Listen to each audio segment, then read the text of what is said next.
Hai, jumpa lagi di channel Ahmad Orhotim Official, channel yang membahas tentang optimasi belajar. Bagaimana cara belajar yang paling efektif? Tonton video ini sampai habis.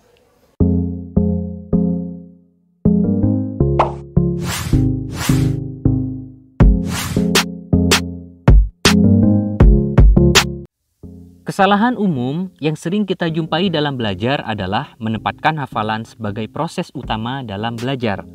Memukul rata semua jenis materi dengan menghafal. Yang semestinya, menghafal harus diposisikan sebagai alat bantu dalam proses belajar. Mengapa saya katakan demikian? Karena menghafal adalah kegiatan yang statis. Dalam belajar, yang dibutuhkan adalah memahami. Karena dengan memahami materi yang kita pelajari, maka kita bisa menjawab berbagai permasalahan, termasuk soal dalam ujian. Perbedaan antara seseorang yang hafal dengan yang paham bisa kita ketahui saat ia menjawab soal atau pertanyaan. Seseorang yang belajar dengan cara menghafal, misalnya soal matematika, ia menghafal 5 tambah 2 sama dengan 7, maka ia akan dengan mudah menjawab soal yang identik. Seperti, berapa jumlah 5 ditambah 2? Karena sudah hafal, ia akan menjawab 7. Akan tetapi, ia akan kebingungan saat disuguhkan soal yang berbeda. Karena yang dia tahu hanya 5 tambah 2 sama dengan 7. Sedangkan seseorang yang paham konsep bisa menjawab soal dengan model yang berbeda. Karena ia tahu bahwa untuk mendapatkan hasil 7, tidak hanya 5 tambah 2.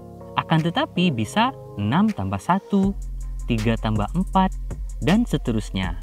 Nah, inilah ilustrasi atau permisalan untuk memberikan gambaran yang jelas akan pentingnya pemahaman daripada sekedar menghafal.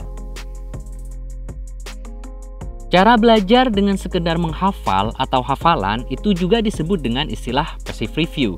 Artinya, pengulangan secara pasif. Dengan kata lain, belajarnya hanya mengulang-ulang saja. Hasilnya ya tahu tentang itu-itu saja. Hanya bisa menjawab satu permasalahan atau satu persoalan.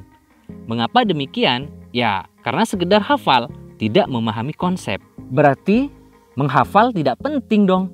Penting juga. Tapi seperti yang saya katakan di awal, menghafal harus diposisikan sebagai alat bantu dalam proses belajar, bukan yang utama. Pertanyaannya sekarang, bagaimana cara belajar yang lebih efektif dari sekedar menghafal? Nah, jawabannya adalah menerapkan cara belajar dengan pendekatan yang disebut dengan active recall. Active recall adalah proses mengingat kembali informasi yang telah dipelajari. Intinya, mengingat secara aktif. Active recall merupakan pendekatan paling efektif dalam belajar, menurut penelitian. Karena ketika kita menarik informasi dari memori kita sendiri, informasi itu akan jauh lebih kuat berada di otak dan akan mudah untuk ditarik lagi di kemudian hari atau saat dibutuhkan. Karena terjadi proses pemindahan informasi dari memori jangka pendek ke memori jangka panjang. Kita juga harus tahu bahwa memori jangka pendek atau short term memory kita kapasitasnya terbatas. Kalau otak mendeteksi informasi yang masuk ke memori jangka pendek kita tidak penting, maka akan dihapus. Lalu bagaimana supaya tidak dihapus oleh otak? Ya, kita harus beritahu ke otak bahwa informasi tersebut itu penting. Caranya adalah dengan mengingat-ingat secara aktif atau active recall. Dengan active recall, otak akan memindahkan informasi dari memori jangka pendek ke memori jangka panjang atau long term memory. Di mana dalam memori jangka panjang ini, informasi bisa bertahan lama. Lalu, bagaimana cara menerapkan active recall? Caranya begini. Setelah membaca, mendengarkan, atau menonton video tentang suatu materi, tutuplah sumber informasi tersebut. Kemudian, buatlah tes atau ujian untuk diri sendiri dengan mengerjakan soal yang tersedia. Kalau tidak ada, kamu harus membuatnya. Buatlah pertanyaan-pertanyaan seputar materi yang kamu pelajari. Jawablah pertanyaan-pertanyaan tersebut tanpa melihat sumbernya. Dengan membuat pertanyaan-pertanyaan secara kritis dan mengingat-ingat materi untuk menjawabnya, kamu telah memberitahu otak bahwa informasi tersebut itu penting. Model-model pertanyaan atau soal itu banyak. Salah satunya, kamu bisa membuat flashcard, yaitu potongan kertas kecil yang bisa dimasukkan ke saku. Di bagian depan, tulislah pertanyaan dan di bagian belakang, kamu tulis jawabannya. Selain membuat pertanyaan atau mengerjakan soal untuk menguji sejauh mana pemahamanmu, kamu juga bisa menggunakan cara spaced repetition atau pengulangan berkala atau berjeda. Tentu cara pengulangannya berbeda dengan passive review yang hanya mengulang-ulang saja tanpa memperhatikan jeda. Nah, dalam spaced repetition, pengulangan yang dilakukan ada jedanya. Biar pengulangannya efektif, kamu bisa ikuti petunjuk dari Dominic O'Brien, seorang pemenang kejuaraan memori dunia yang sering jadi juara. Ia menyarankan untuk merecall apa yang sudah dipelajari.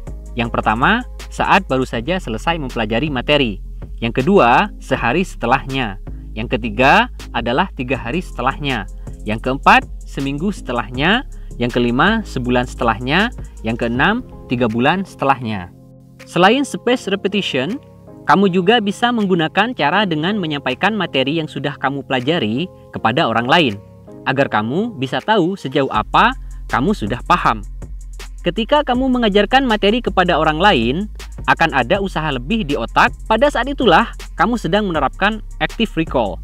Banyak cara lain yang bisa kita terapkan dalam active recall. Yang penting kita tahu prinsipnya, yaitu mengingat-ingat secara aktif. Active recall sudah teruji efektivitasnya, seperti salah satu hasil penelitian mengenai belajar kosakata baru. Ternyata dengan menggunakan active recall bisa membantu seseorang mengingat 80% lebih banyak daripada passive review, di mana seseorang yang belajar dengan passive review hanya mampu mengingat sebanyak 34%. Dari data ini, kita bisa tahu bahwa belajar dengan active recall memang teruji efektif. Baiklah, itu penjelasan saya tentang cara belajar dengan pendekatan active recall. Segera diterapkan ya, terutama bagi kamu yang punya target nilai tertentu dalam mengikuti tes atau ujian. Dan tidak bosan saya ingatkan lagi untuk terus nonton video-video di channel ini, karena banyak informasi penting seputar belajar yang harus kamu ketahui. Oke, dalam hitungan ketiga, langsung like dan subscribe ya. 1, 2, 3. Bye!